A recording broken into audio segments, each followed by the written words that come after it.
She wasn't supposed to be out here alone. For 3 straight days, her 12 goats had walked to the exact same spot on the hillside and refused to take another step. They weren't grazing. They weren't frightened. They simply stood shoulder to shoulder, staring into a wall of kudzu as though something beyond the vines was telling them to stay back. Determined to find out why, she gripped her machete and hacked through another curtain of tangled vines. One more swing, then she froze. What she found hidden beyond that wall of green would explain why 50 forgotten acres, sold for just $1, hid something nobody expected. As you watch, see if you can figure out what the goats noticed before she did, because the answer changed everything that followed. 3 months earlier, those 50 acres had become the piece of land nobody wanted. For nearly a decade, kudzu had swallowed everything in its path, hiding rocky hills beneath thick green vines, erasing old fence lines, and concealing sinkholes that made every step across the property uncertain. The county had grown tired of maintaining it, tired of chasing unpaid taxes, and tired of listening to neighboring landowners complain as the invasive vines crept farther each year. When the property finally went to auction, the opening bid wasn't meant to attract buyers. It was simply the county's way of making the problem disappear. At just $1, the land wasn't being offered as an opportunity but abandoned as a burden after 2 previous owners had already tried and failed to reclaim it.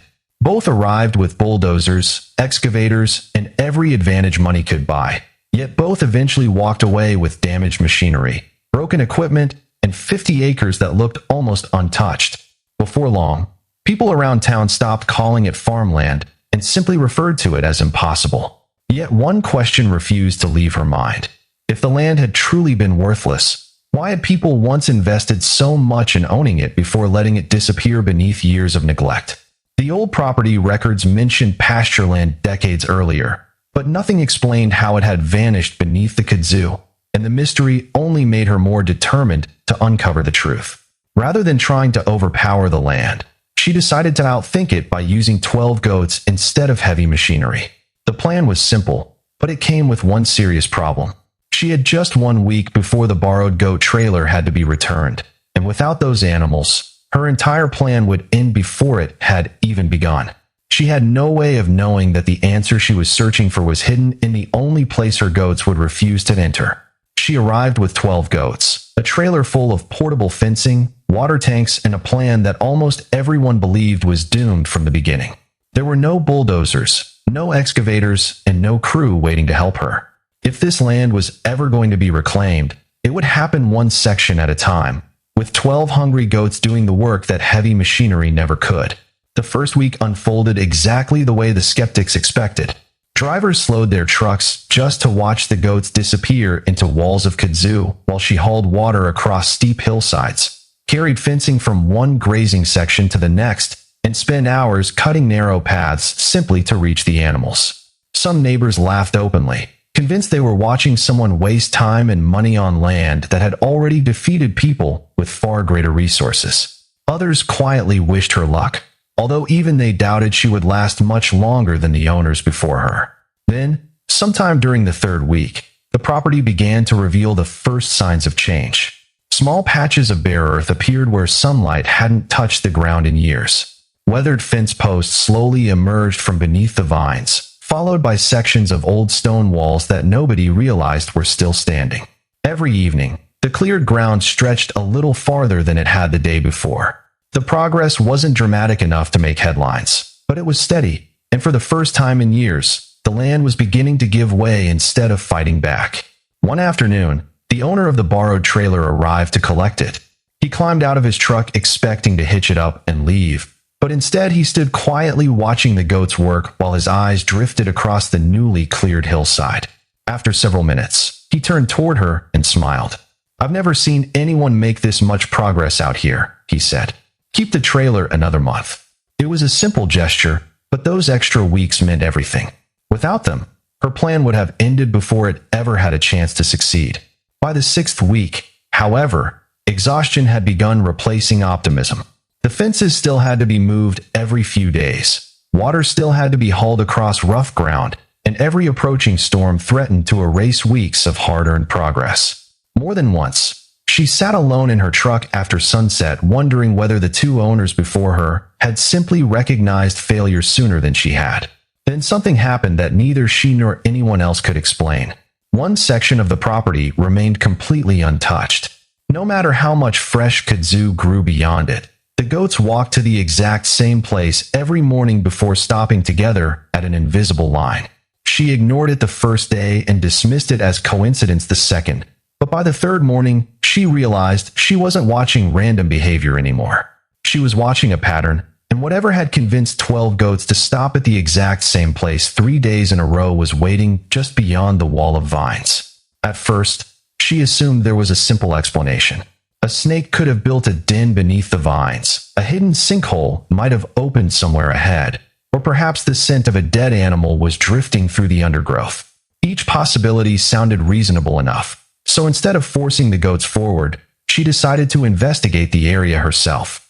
She walked the edge of the clearing, studying the ground for fresh tracks, disturbed soil, or anything that might explain the animal's behavior, but found nothing unusual. The following morning, the goats returned to the exact same place, stopped at the same invisible line, and refused to move another step. She searched again with the same result. By the third morning, she could no longer dismiss it as coincidence. Goats are naturally curious animals, yet they also know when pushing forward isn't worth the effort. In front of them stood a dense wall of tangled kudzu, old vines, fallen limbs, and thick undergrowth that had woven itself into a barrier unlike anything else on the property. They could have forced their way through if they had wanted to. Instead, every one of them chose to stop. That was the moment she decided the goats were trying to tell her something she couldn't yet see. She walked back to her truck, reached inside, and wrapped her hand around the handle of her machete. As she climbed the hillside, she began cutting through the thickest wall of kudzu on the property. The first two swings sliced cleanly through fresh vines, but the third struck something solid beneath the tangled growth. It wasn't the sharp scrape of stone. It wasn't another curtain of vines. She carefully pulled the hanging vines aside and stared at what the blade had just uncovered. For several long seconds, she simply stood there staring at the spot where the machete had stopped. The blade hadn't struck solid rock as she expected, nor had it hit another fallen branch buried beneath the vines. It had struck wood, but not the kind of wood that should have been standing in the middle of an abandoned hillside. Curious now, she reached forward and pulled away another armful of tangled kudzu. Thick vines slid to the ground, revealing the weathered trunk of an enormous tree that had been hidden beneath decades of unchecked growth. Its bark was rough with age, yet the trunk itself was still solid and unmistakably alive. She took another swing with the machete, clearing a wider opening through the wall of green, and almost immediately another trunk came into view. At first, she thought nothing of it. Mature trees weren't unusual on neglected land, but as she continued cutting her way forward, something about them began to feel strangely deliberate. Every few feet another trunk emerged from beneath the vines, then another beyond it, until she paused and looked more carefully across the hillside. That was when she noticed the pattern. The trees weren't scattered randomly as they would have been if nature had reclaimed the land on its own. They stood in straight, evenly spaced rows that stretched far beyond the small opening she had cleared, each one positioned with the same careful spacing as the last. Someone hadn't simply allowed these trees to grow here. Someone had planted them. As more sunlight filtered through the newly opened canopy, another detail caught her attention. Hanging quietly beneath the leaves were small pieces of fruit, rough-skinned and uneven in shape, their colors shifting from deep crimson to patches of pale yellow. They looked nothing like the polished apples stacked in supermarket displays, yet they weren't spoiled or diseased. They looked like fruit from another era, quietly surviving while the rest of the world had forgotten they were there. She slowly turned, taking in row after row of hidden trees stretching across the hillside, and at that moment the truth finally became impossible to ignore. She wasn't standing inside forgotten woodland. She was standing inside a forgotten orchard. The discovery of the orchard answered the question that had brought her to that hillside, but it immediately raised several others. Someone had clearly planted these trees with care, so who were they? Why had an entire orchard disappeared from memory? And if it had been here all along, how had nobody stumbled across it before now? Knowing she needed answers beyond her own experience, She contacted an elderly orchard specialist who had spent decades identifying old fruit trees on abandoned farms. People sometimes referred to men like him as apple hunters because they traveled from place to place searching for heirloom varieties that had quietly disappeared from commercial agriculture generations earlier. When he arrived a few days later, he walked slowly between the rows without saying very much. Every so often he stopped to study the bark, examine the leaves, or measure the distance between the trees before making a brief note in a small notebook.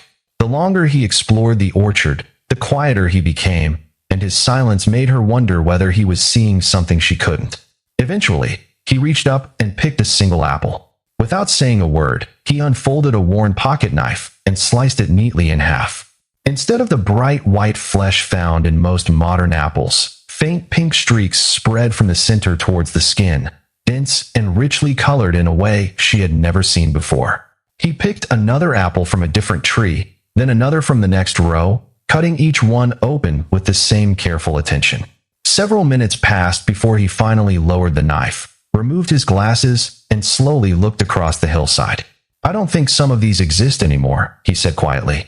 Seeing the confusion on her face, he explained that America had once been home to more than 17,000 named apple varieties, many developed over generations to suit different soils, climates, and local communities.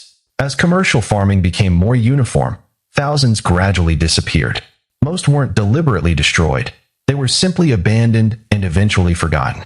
The kudzu, he explained, hadn't killed the orchard at all. By swallowing the hillside, it had hidden the trees from view and protected them from logging, development, and decades of human interference. Then, almost as suddenly as the mystery of the orchard was solved, another mystery solved itself. The county hadn't knowingly sold a priceless orchard for $1. They had sold 50 acres they genuinely believed contained nothing except invasive vines because the orchard had vanished from public memory long before it disappeared beneath the kudzu. No surviving records mentioned it. No maps marked its location. And as far as anyone knew, it had simply ceased to exist until 12 goats stopped walking at the same invisible line. Over the weeks that followed, more of the hillside slowly emerged from beneath the blanket of kudzu. Every new section she cleared uncovered another row of fruit trees, another carefully planned piece of an orchard that had survived in silence while the world around it moved on. What had first looked like 50 acres of hopelessly overgrown land was gradually revealing itself as the life's work of people whose names had long since been forgotten. Standing among those trees one evening, she found herself thinking about the family who had planted them.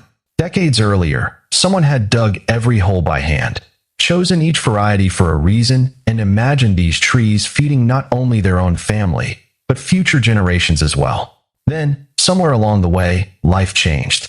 Families moved away, farms were abandoned, and the relentless spread of kudzu slowly erased every visible sign that the orchard had ever existed.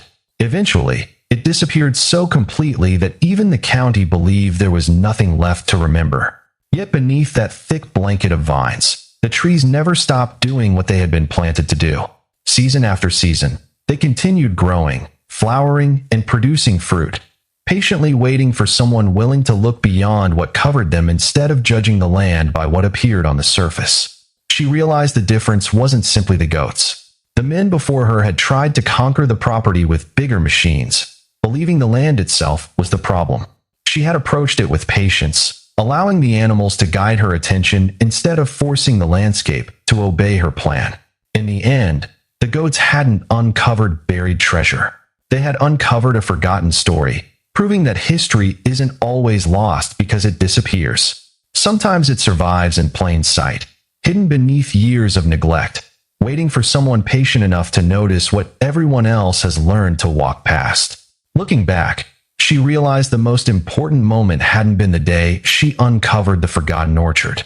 It had happened 3 mornings earlier, when 12 goats reached the same tangled barrier, stopped together, and refused to take another step. If they had simply pushed through the vines like everyone expected, she might never have noticed that anything unusual lay beyond them. Instead, they quietly drew her attention to the one place everyone else had overlooked. For years, people believed those 50 acres were worth only $1, not because the land lacked value, but because nobody remembered what had been hidden beneath the kudzu.